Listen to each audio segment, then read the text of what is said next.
Did you know that you're supposed to live 120 years? Yet most people in the U.S. die in their 60s, 70s, and 80s. Welcome to Longevity with Dr. Wilcox. For the next 60 minutes, we're going to add years to your life. The phone lines are open at 731-1230. That's 731-1230. Or toll free.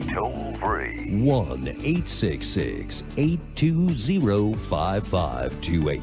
That's 1-866-820-KLAV. Now let's bring on the host. Here is Dr. Simmon Wilcox. Good morning. I'm Dr. Simmon Wilcox. I am a board-certified family physician, former ER physician, just completed a stem cell residency. And we're here today to talk about longevity, the realities of longevity. We're all concerned about it. No one really wants to die prematurely. And our goal at our practice is to be your coach, a coach that improves the quality of your life, that improves the quality of your extended life. And we're here to teach you how to do that. We do it in a practice individually. Today, we're going to talk in a general sense of what are the things you really need to do. Now, Dr. Wilcox, can you really live to be 120 years old? That's a good question, Tim. Let me say it like this. When you look at life and life expectancy, we all will agree that when your heart stops beating, you die. We have the same number of heartbeats as a manatee, as a whale, as a crocodile. They live to be 180 to 220 years of age.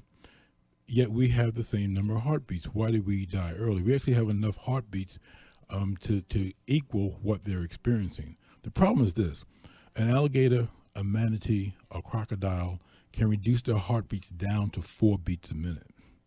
On average, as humans, we can't go to 4. If we go to 4, we got a problem. We're going to die. So as a rule, our heartbeats are between 60 to 90 beats a minute. By virtue of the frequency of our heartbeats, if you calculate it out, we have the capacity to go to 120. We can't make 180 or 220. Yet we know we're dying in our early 80s and 60s and 70s here in the United States. The reality is that we're falling short. We're falling short by 20, 30 years.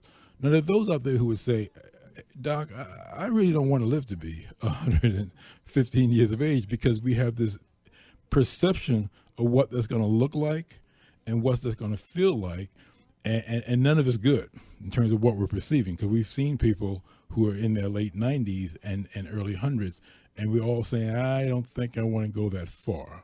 I'd rather check out earlier. But I say to you that there's a way for those who want to be empowered, for those who want to be in control, to make it there with quality, to make it there without the ravages of the diseases that we're used to seeing here in the United States. We know that a number of magazines, and National Geographic has profiled individuals who live to be 130, 135 years of age. And they evidence that by the fact that this particular lady's daughters were 119 and 120 years of age. So we know genetically it's possible. It's a rare event. It occurs. All those individuals who they profiled living beyond 115 were not living in the United States. They were living elsewhere. But there are things that we can do to improve our chances of maximizing our true life potential. We don't have to expire and check out early, but there are things we need to do.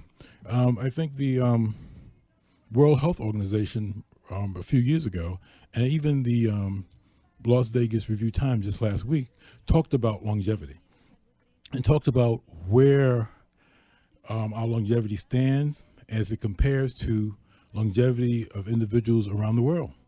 In the United States, in terms of their longevity, in terms of their health, we're ranked 26 by some studies, but particularly the World Health Study. Others have ranked us as 37. So there are 26 nations who are living a healthier life than we are. By some studies, others by 37 nations. And the numbers vary depending on what factors they're looking at, because it's not always apples to apples. But on each study, the bottom line is that America is not number one. we're the number one spenders in terms of how much money we spend on healthcare per person in the world, always number one, but the outcomes are not equal. We don't have the number one quality of health at the end of the day. Part of that's because of our neonatal death rate. The other part is because when we look at what we call amendable mortality, the mortality that we have the power to change and to influence relative to diabetes, relative to obesity, relative to heart disease, there are things that we're doing or we're failing to do that allows other countries to outlive us, that allow other countries to have better outcomes. And we need to look at that. We need to look at it as individuals. And what we do in our practice is try to empower individuals in terms of how to change that.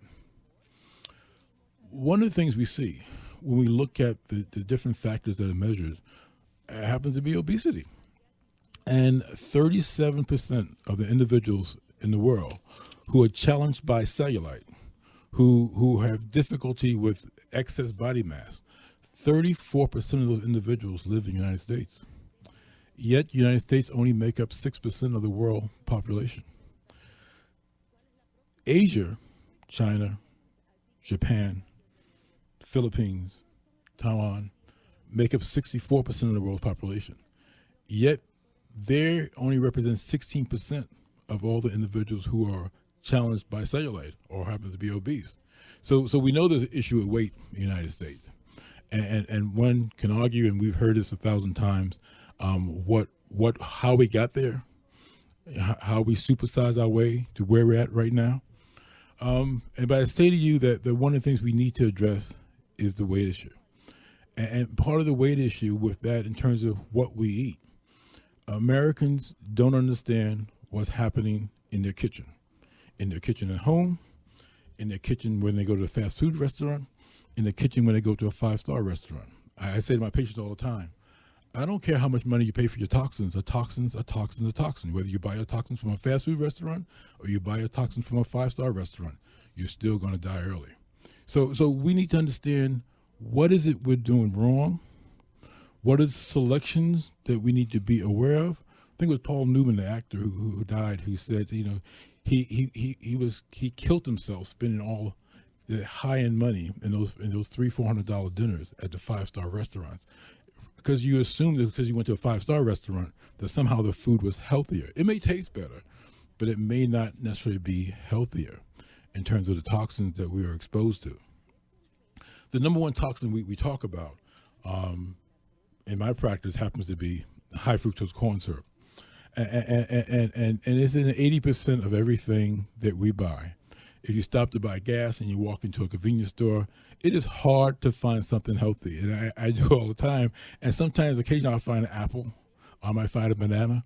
But 80% of what's in that store, unfortunately, the beer is probably healthier than everything else in the store. And I'm not promoting that you drink beer, but the issue is that it's hard to find healthy food wherever we go. You go to Albertsons, you go to Smith's, 80% of what you buy in there has toxins. Now, if you shop the outside aisle, fresh foods, fresh meats, you're pretty much good to go. We could talk about GMOs, but genetically modified food. But as a rule, the outside aisles are safe. When you start to go into the aisles, you have to start reading the labels, because the way you make food cheap is you put high fructose corn syrup in the food, because we won't eat something else that doesn't taste well. To make it taste well, we add sugar. And the type of sugar we add to make it last longer is high fructose corn syrup. And sometimes they've modified it to corn syrup. But corn syrup is the same as high fructose corn syrup. It's still a problem. We even put high fructose corn syrup in Enfamil. And I was like, why did we give it to the babies? And we wonder why we have fat babies. There was some articles written, actually a book written, I guess, back before the Nixon administration, because Nixon approved the introduction of high fructose corn syrup into our diet back during his administration, because he wanted to stabilize the food prices. And there was books written just prior to that said any society that introduces high fructose corn syrup into their diet will have an epidemic of hypertension, diabetes, cardiac disease, liver disease, and gout. And that's exactly what we have. we need to understand that it's a problem. It's a benefit to those who make our food. And unfortunately, the Food Administration of the United States, as a rule, is served by people who came from the food industry. So you don't have people who are watching our back. So we, as Americans, we really don't understand who's in our kitchen. If I had to make a choice to go out to eat, I try to choose a mom and pop restaurant, whether it's a Greek restaurant, whether it's an Italian restaurant, whether it's a Middle Eastern restaurant, because the mom and pops are more likely to use foods that are more natural and are sourcing their food from a resource that they're doing high volume. And to get the high volume and make the right kind of money, you have to start adding all the additives, including the high fructose corn syrup. Now, when it comes to places that are, what countries do you think are having a better diet than ours, or is our diet starting to infect like most of the world with high fructose corn syrup? Well, I think a lot of our fast food tendencies are beginning. I was going through some back plains of Africa, and I looked up and I saw a fast food restaurant. I saw Popeyes, and I looked up and there were Popeyes in Africa. What's going on? And when I went to France, I'm seeing them at McDonald's. We're showing up everywhere in this American pop culture with our food. Unfortunately, and I thought it was almost a sin to infuse these other countries that have been so natural so long with the American fast food. And you see Coca-Cola everywhere. And you know, Coca-Cola is doing some great things relative to water, and they're probably going to be one of the biggest suppliers of water, because there's over 1 billion people in the world who don't have good access to safe water, and they're doing a lot to achieve that. But on the tails of branding water, they're branding Coca-Cola, and so that's a problem. You know, most of the drinks we have, there's a 45% increase in carbonated drinks, a 35% increase in fruit drinks in this country in the last 6-7 years, and there's nothing nutritious in it. I used to walk to the store, and I didn't understand it before. I went to the health food store, and I would look at juices, and I would see the sediment in the bottom of the bottle, and I would say, that can't be good because it has sediment in it. So I would avoid it. But now I'm aware that the sediment is actually suggested as more natural, that they actually have to add chemicals into the food we buy to get rid of the sediment. So it's important that we begin to understand what is happening to our bodies and the outcome because of what we're feeding our kids. We eat what our grandmother used to feed us, who loved us. We assumed that our grandmother wouldn't give us anything that was negative, but she just didn't know. And we're following those same patterns. So we're here to try to educate individuals how to improve the nutrients that they supply to their families, how to improve the choices they make about nutrients they ingest when they're outside of their household.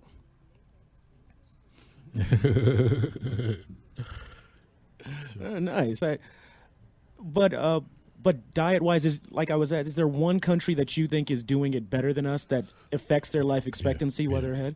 Yeah, I think as a rule, I think when we say in medicine, probably the Middle Eastern diet is the best diet out there. The choices they make and the way they prepare their food is so much better than what we do in the United States. You know, the meats tend to be more natural, and the outcome from a heart diet, from a cardiovascular standpoint, it said that the Middle Eastern diet is number one. The Japanese diet is probably number two. When you look at alkaline versus acidity, alkaline diets are more healthy. Acid diets are more medically negative, and the American diet is very acidy. The hamburger, the ketchup, the beers. The Japanese diet, the seafood is more alkaline. The miso soup is much more alkaline. The lamb from the Middle East is much more alkaline. And one can Google alkaline versus acid foods, and you learn pretty quickly that the alkaline diet is the way one should go. But the acid diet is all those things we've grown to love. and unfortunately, disease has a difficult time existing in an alkaline environment. And we have not gone alkaline in the United States. We need to. We haven't. But we very much need to.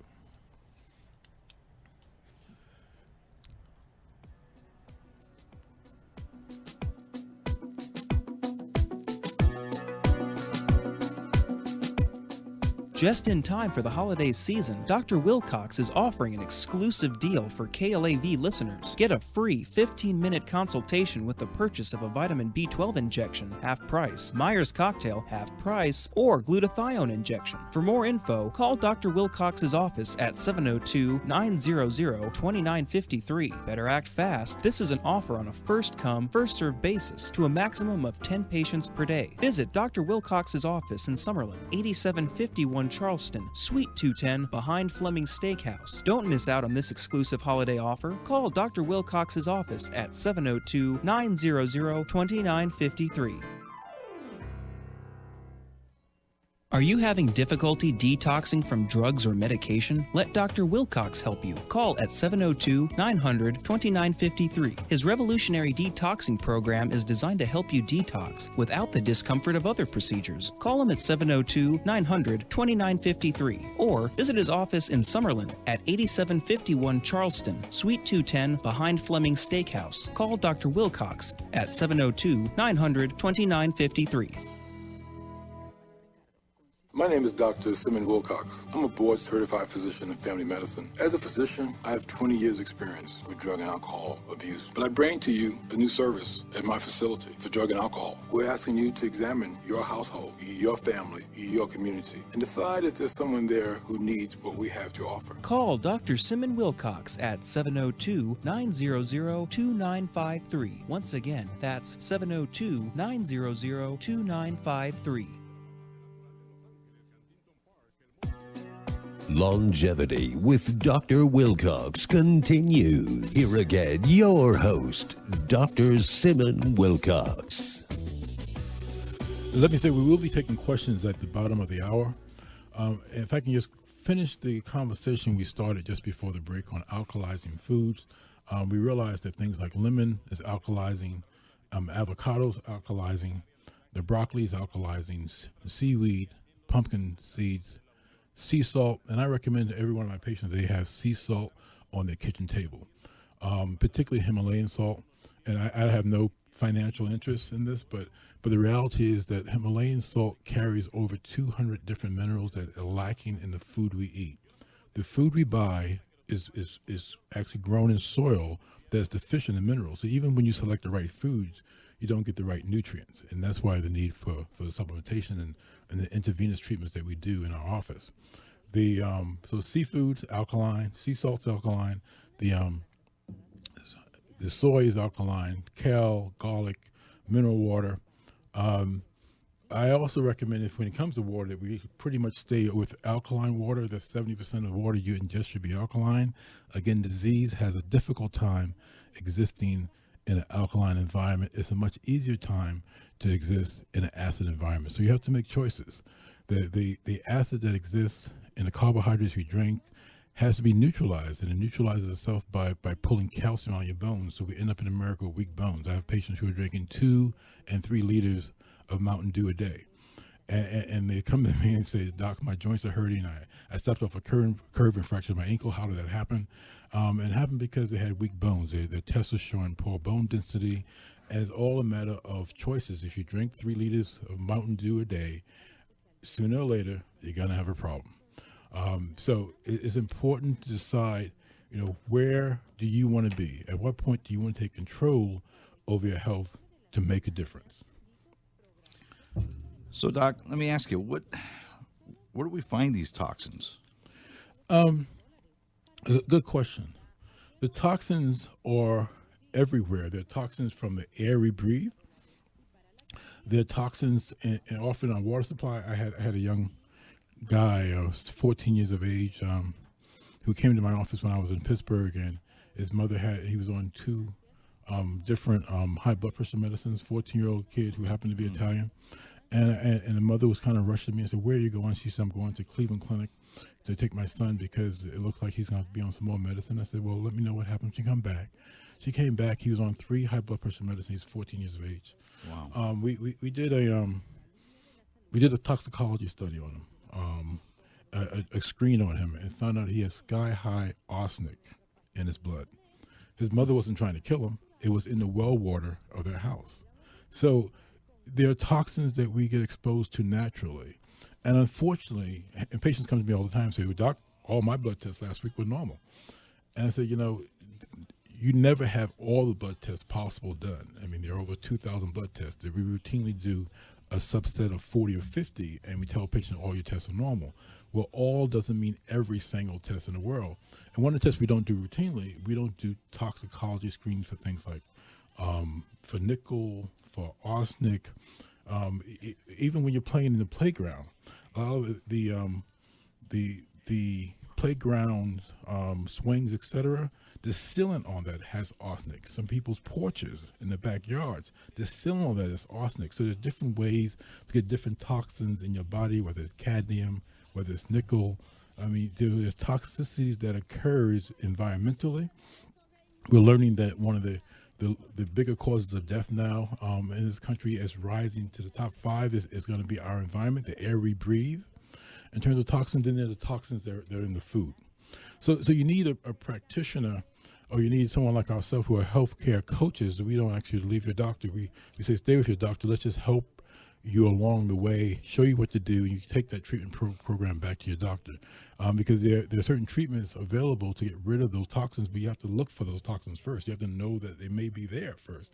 And then you look for them, you find them, and then you treat them.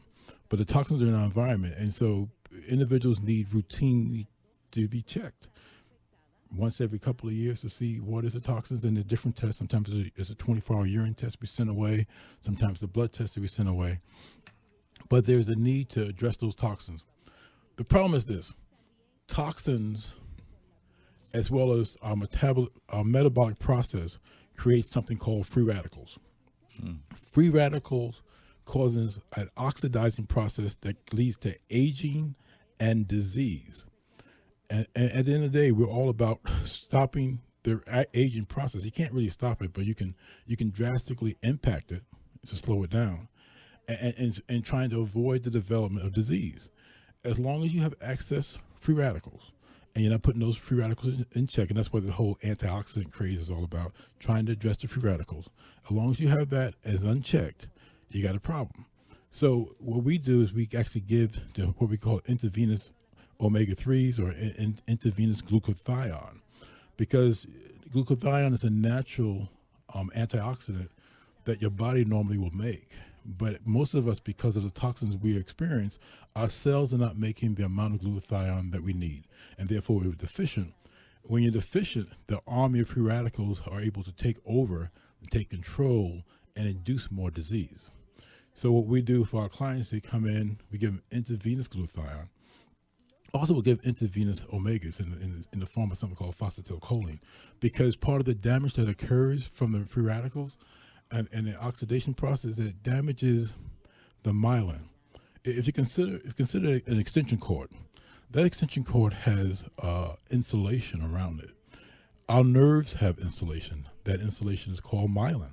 That myelin is made up of your omegas, and those omegas, which wrap our nerves, allow the adequate conduction of the impulses and signals.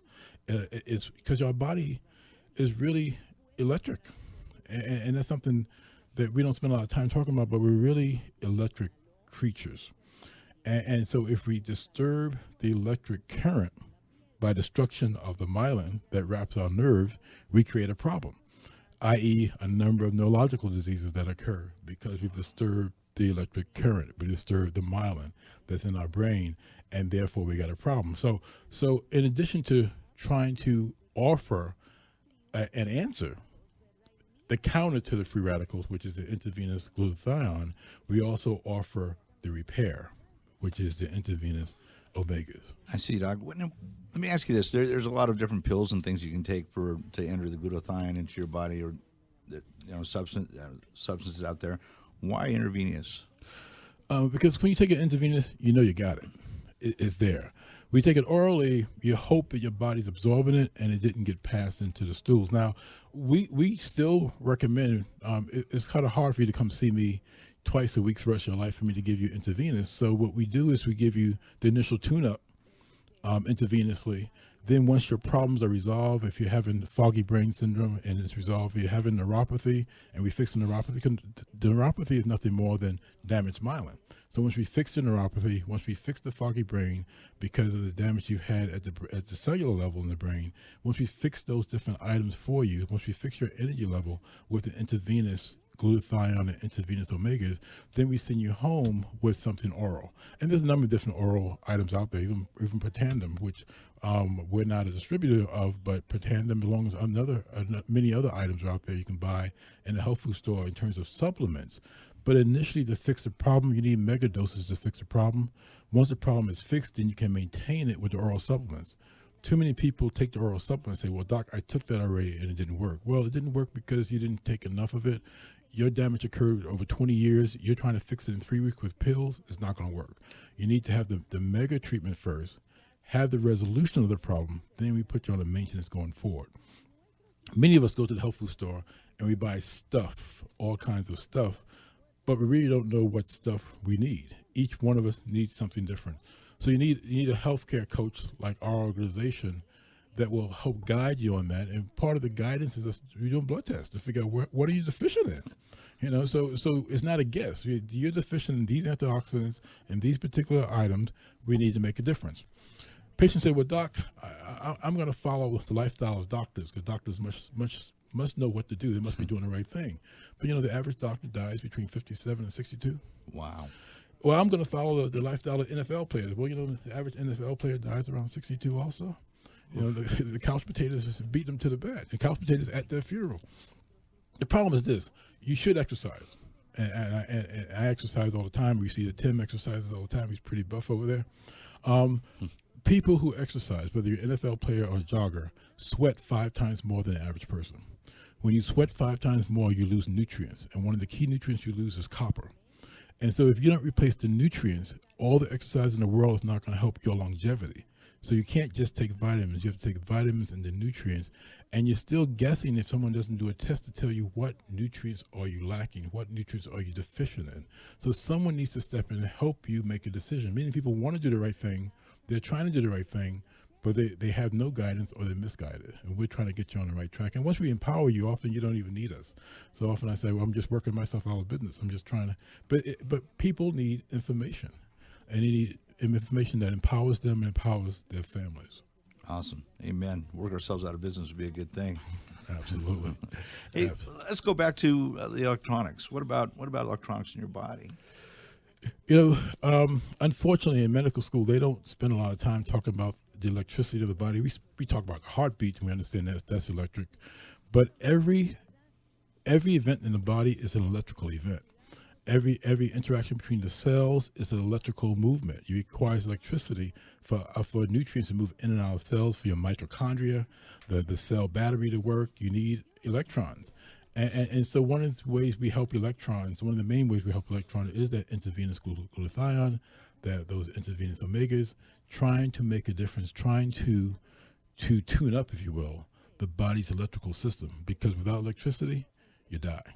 Wow. So you need the electricity. It's paramount, and that we do something about it. And we often don't think of it in those terms, but we need to begin to think about it. You know, we think about how do we tune up our body's electrical system, because it's more than just a heartbeat. It's how we think, is how we exercise our desires, is how we interpret the environment in terms of our vision, is how we hear sounds, is how we experience emotions. It's all about electrical activity, and we need to do those things that will enhance your body's electrical, and you know, I used to say the body's electronics, the electronics of the body. Cool.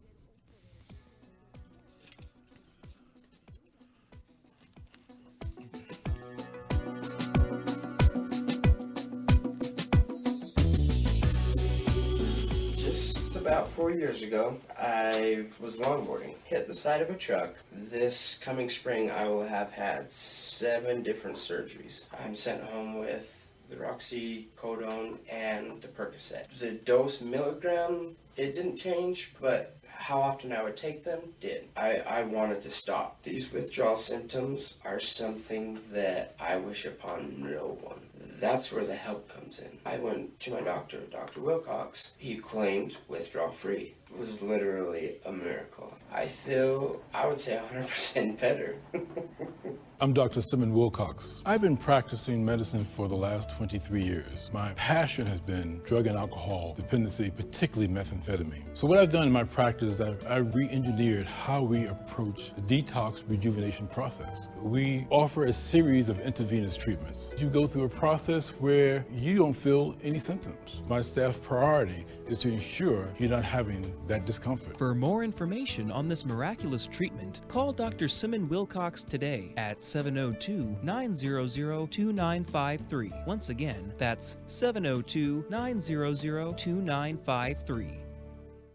Just in time for the holiday season, Dr. Wilcox is offering an exclusive deal for KLAV listeners. Get a free 15-minute consultation with the purchase of a vitamin B12 injection, half price, Myers cocktail, half price, or glutathione injection. For more info, call Dr. Wilcox's office at 702-900-2953. Better act fast. This is an offer on a first-come, first-served basis to a maximum of 10 patients per day. Visit Dr. Wilcox's office in Summerlin, 8751 Charleston, Suite 210, behind Fleming Steakhouse. Don't miss out on this exclusive holiday offer. Call Dr. Wilcox's office at 702-900-2953. Are you having difficulty detoxing from drugs or medication? Let Dr. Wilcox help you. Call at 702-900-2953. His revolutionary detoxing program is designed to help you detox without the discomfort of other procedures. Call him at 702-900-2953 or visit his office in Summerlin at 8751 Charleston, Suite 210, behind Fleming Steakhouse. Call Dr. Wilcox at 702-900-2953. You're listening to Longevity with Dr. Wilcox. The phone lines are open at 731-1230. Now, here again, your host, Dr. Wilcox. We're back. During the break, the question was raised, what do you do about individuals who have a tendency to consume alcohol on the weekends and they come to you on Monday morning? What do you offer them, Doc? What we offer is intravenous glutathione, because what our experience has been is those individuals who have liver issues, everything from hepatitis to alcoholic liver, and have abnormal blood values. When we've given them the treatment with the intravenous glutathione and we piggyback in the intravenous omegas, what we see is an improvement in their blood work. And so we know it's real. And not only are they telling us they're feeling better, but we see it within a week or so of giving them those intravenous treatments. So we often will go to that. We do a fair amount of work in the world of alcohol, in the world of methamphetamine, in the world of cocaine and opiate dependency. And surprisingly, believe it or not, a number of people who have used those particular items and are not using right now are saying, Doc, my brain's foggy. I think I've damaged it for life because of all the stuff I used to do. And I look at them and say, well, you're probably fixable. You know, has anyone ever tried to really correct and adjust your glutathione levels, your antioxidant levels, etc.? And so we go through we have a one-day treatment program that for foggy brain for those who have previous histories of drug use. And many of those are professionals here working in the city, and what they find is, you know, within 5-6 days after that, they say, Doc, the lights went on. All of a sudden, my brain is clear. And all we did was fix their vitamin content. We gave them intravenous glutathione and intravenous omegas. For many of those, we fixed their testosterone levels, both for males and for females. And what you find is that many of those people who said they had damage from previous lifestyle activities really didn't have damage. They were walking around with deficits that were not addressed. And when you fix those deficits, you see these lifestyle changes. All of a sudden, they feel as good as they used to 10 years ago. And they really didn't have permanent damage, even though that's what they were told, because they said all my tests were normal, and I was told that this must be just brain damage. There's nothing else we can do. It goes back to what I said earlier. Just because someone tells you all your tests are normal doesn't mean every test was done. So we approach this whole experience differently in terms of how do we improve brain function, how do we improve the quality of the life you live.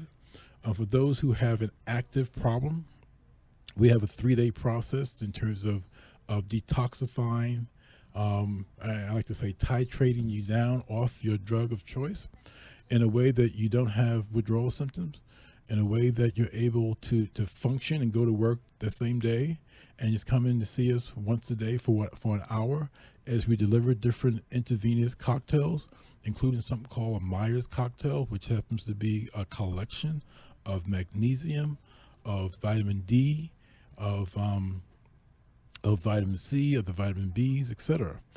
For those who've upset their sleep cycle and they haven't slept now for 3-4 weeks at a time, and say, "Doc, is driving me crazy. What am I going to do?"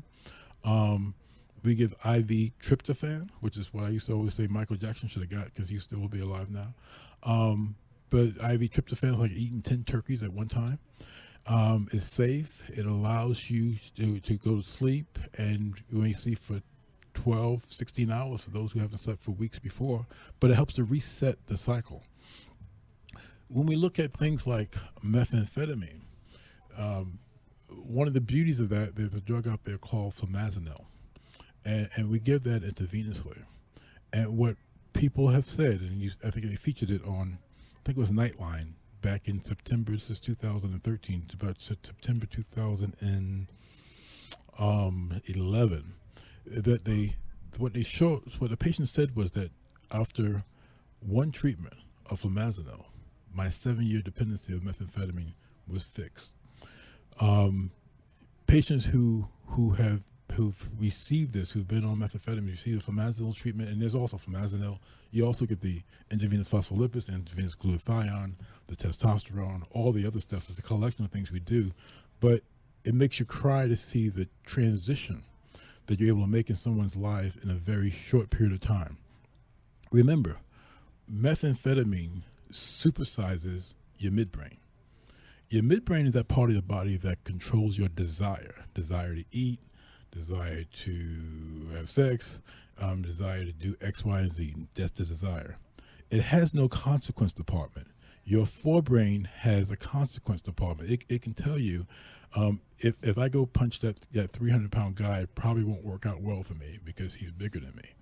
The midbrain doesn't do that. So when I used to work in the ER, we would see these 110-pound individuals on methamphetamines charging the police officer who's 250 pounds with a gun and a taser, and I'm looking at it saying, this is not going to work out well.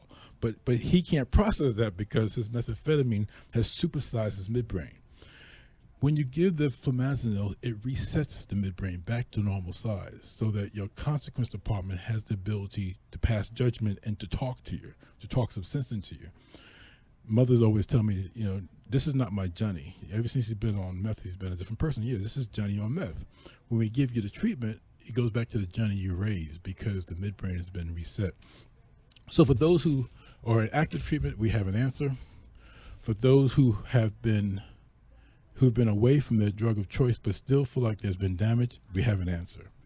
And at the end of the day, the answer is fixing the deficits, rewiring the body's electrical system. We do that with drug addiction. We do that with different medical illnesses from dementia to diabetes.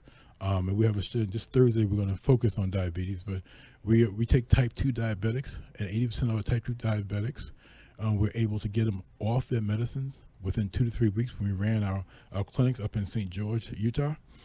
Individuals will come in from around the country, and 80% of the group of 30 will come in would leave off all the medicines. And it's all a matter of diet, taking out the high fructose corn syrup out of the diet. We control the kitchen there. We added exercise. We added the vitamins. We fixed their testosterone. We gave them intravenous phospholipids, intravenous glutathione. And so it's a correct type 2 diabetes for 80% of the people is a correctable condition.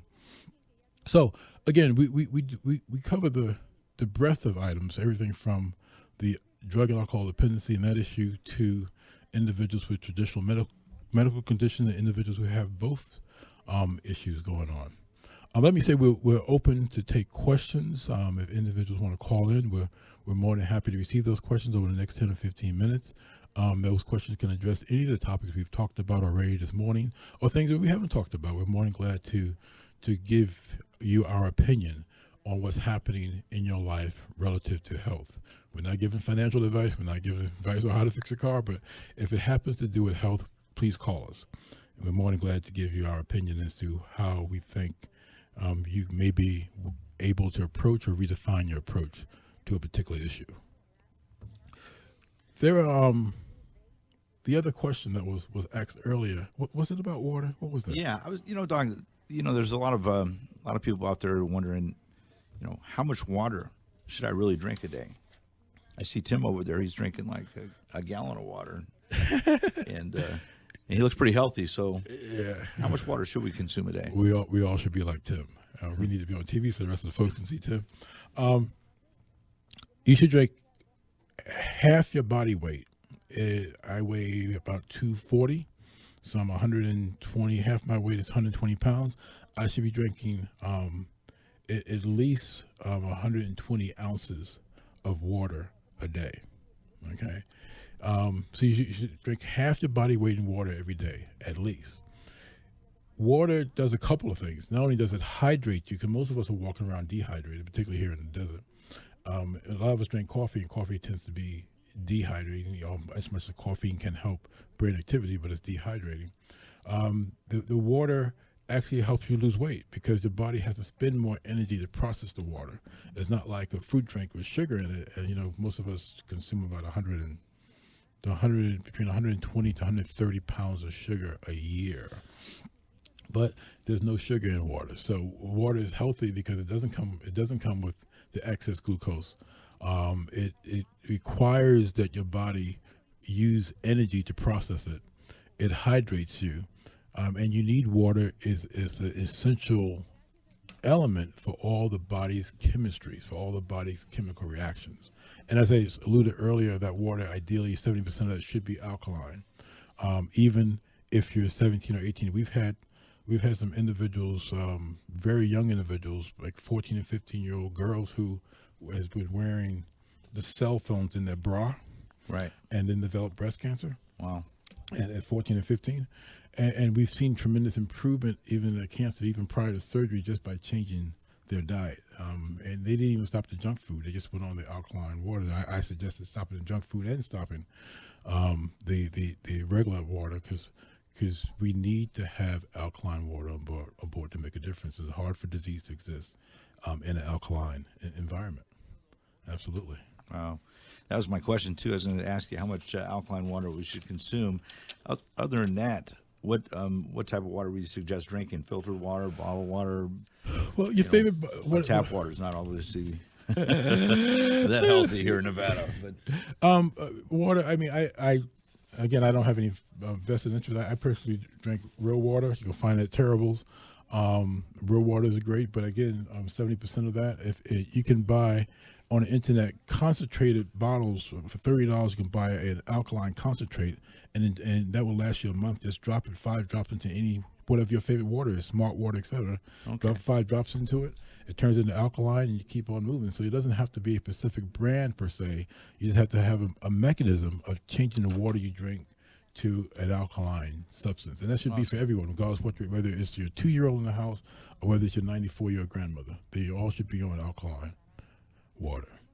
You actually have a caller on the line. This is Susan. Susan, how are you? Fine, thank you. I know someone who mistakenly was put on methadone. What they were taking before the methadone wasn't really that much, but someone went on and put them on methadone. And so they were on it for a few months, and they struggled to get off. And we know there are deficiencies, we hear, but since this person's not that big a health speaker, is there basically one thing to give her to try to help repair those deficiencies? Interesting question. I used to co-own a methadone clinic back in Pittsburgh, so I know a lot about methadone. There is no one thing to give.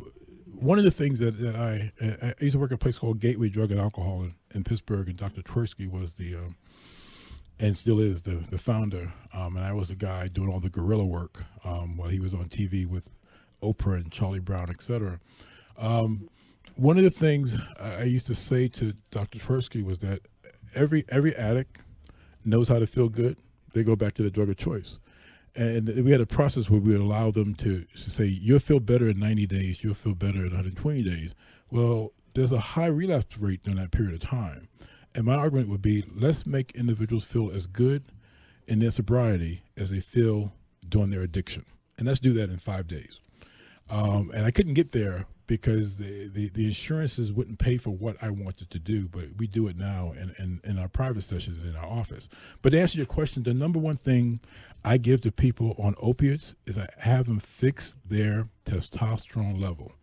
Opiates, whether you buy your opiates on the street or whether your doctor gives you your opiate because you fell off a 10-story building, opiates drive down your testosterone level, male or female. And as long as your testosterone's in the dirt, you're going to feel bad. You're not going to feel good. You're not going to have energy. When you give someone back their testosterone, you improve their mental agility. You improve their bone integrity. Yes, you may actually push their sex drive, but you get a 20% reduction in those love handles automatically by going on to the testosterone. And so there's so much improvement in terms of giving one back their testosterone. But every single person out there on pain medicine, I say this to my friends who are pain doctors, that they should look at their patient's testosterone level, because the opiates you're prescribing is reducing the testosterone. And when you reduce the testosterone, they have more pain. Their pain medicine doesn't work as well, and they need more medicine. For that person on methadone, it's the same issue. There are certain deficiencies, including low testosterone, that needs to be corrected. Now, there are other things we need to do, as you probably heard us talk about, the phospholipid and the intravenous omegas and intravenous glutathione. But the number one fix for them, the major fix for them, is going to be testosterone. Wow. Thank you. You're welcome. Bye.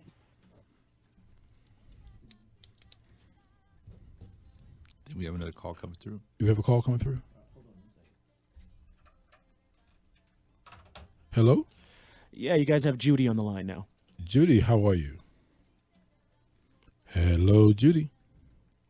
I'm looking forward to being well, but I'm extremely, extremely stressed out and depressed behind a series of events that has gone on in my family recently. There was I have two daughters that have multitudes of mental, emotional disorders, ADD, ADHD, depression, and the one daughter is a single mom to a 2-year-old that I'm concerned about.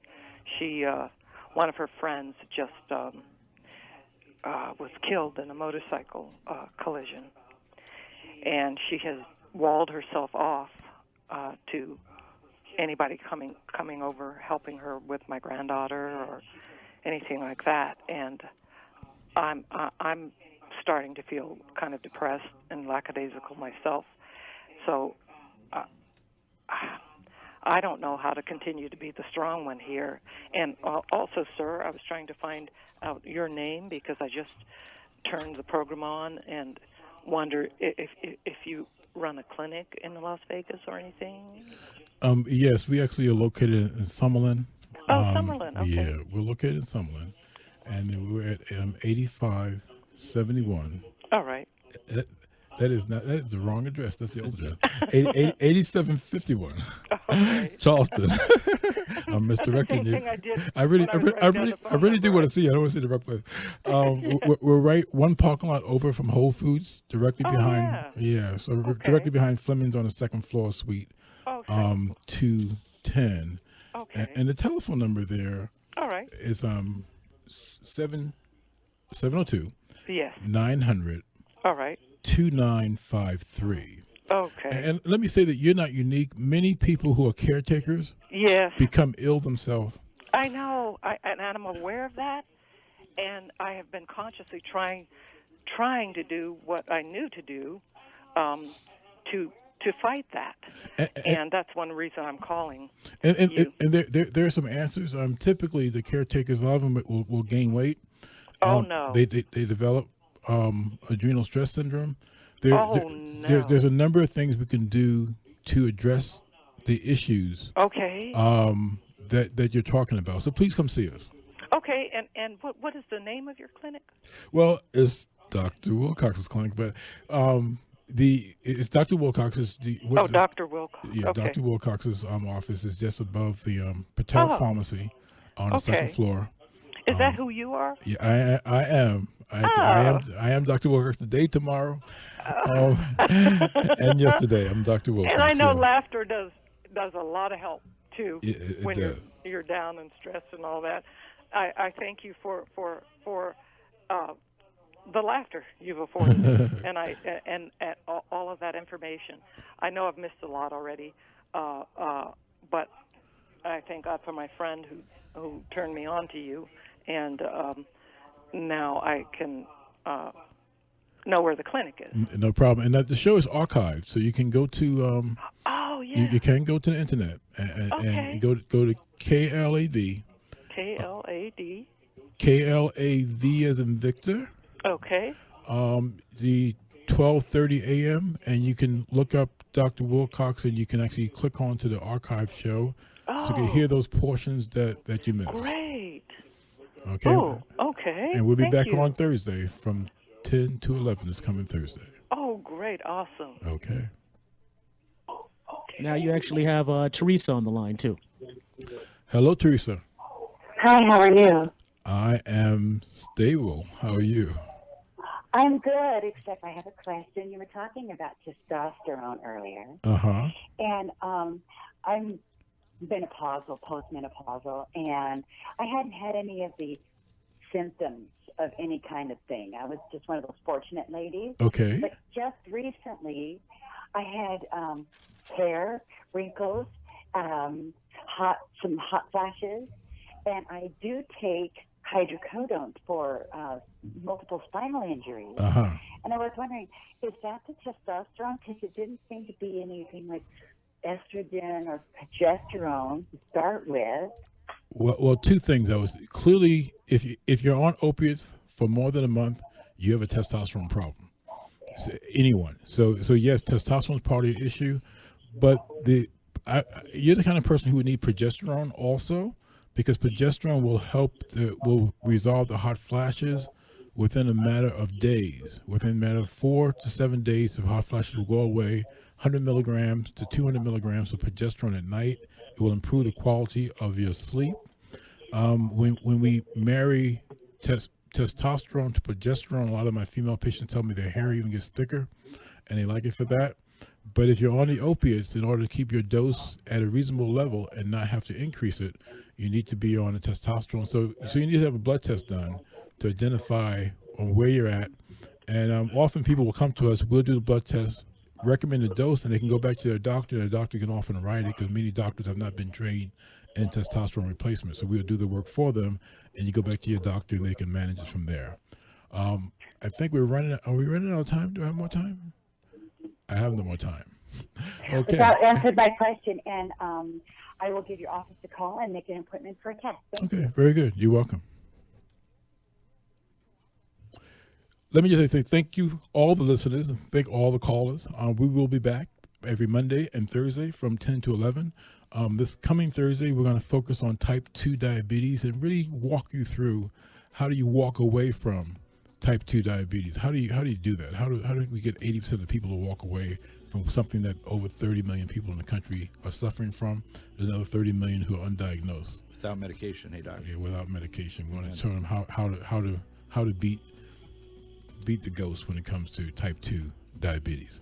Again, thank you for listening to us. You can go to KLAV 1230 on the internet to hear the show again. You can see us in our office on Charleston, and that's again 8751 Charleston. The telephone number there is 800-2953. Thank you much for listening to us this morning.